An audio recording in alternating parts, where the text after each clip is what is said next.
नमस्कार दोस्तों, स्वागत है हमारे YouTube चैनल सी इंस्पायर पर। दोस्तों, एक बार गौतम बुद्ध अपने कुछ शिष्यों के साथ एक गांव से होकर गुजर रहे थे और उस गांव में पानी की बिल्कुल भी व्यवस्था नहीं थी, जिसके कारण लोगों को पानी लाने के लिए अपने गांव से दूर जाना पड़ता था। उस गांव के पास एक बहुत बड़ा मैदान था, जिसमें कई छोटे छोटे गड्ढे खोदे गए थे।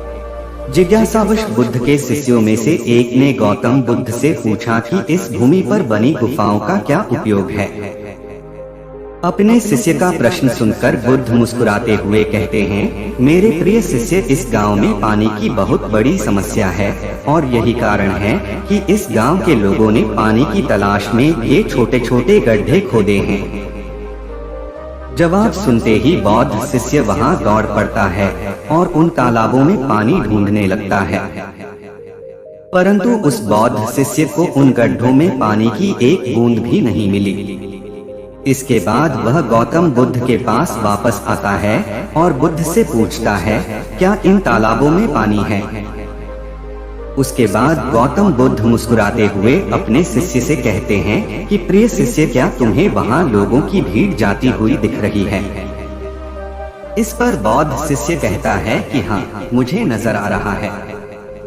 इसके बाद बुद्ध कहते हैं कि वे सभी इस गांव से दूर एक नदी पर जाकर वहां से पानी ले रहे हैं।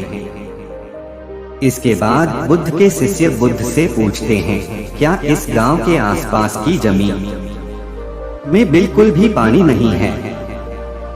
इस पर बुद्ध कहते हैं कि पानी तो है, लेकिन इस गांव में कोई नहीं है जो उस पानी तक पहुंच सके।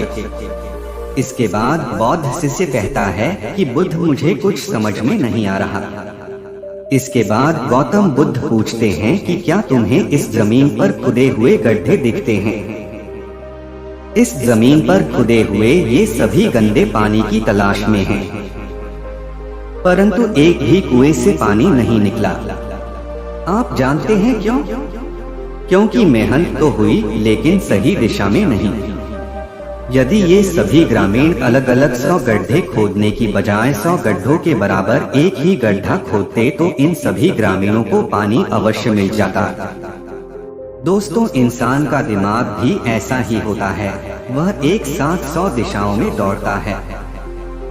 यदि कोई व्यक्ति अपने मन को एक दिशा में केंद्रित कर दे तो वह अपने लक्ष्य तक अवश्य पहुंच जाएगा, लेकिन ये बात बहुत ही कम लोग समझ पाते हैं।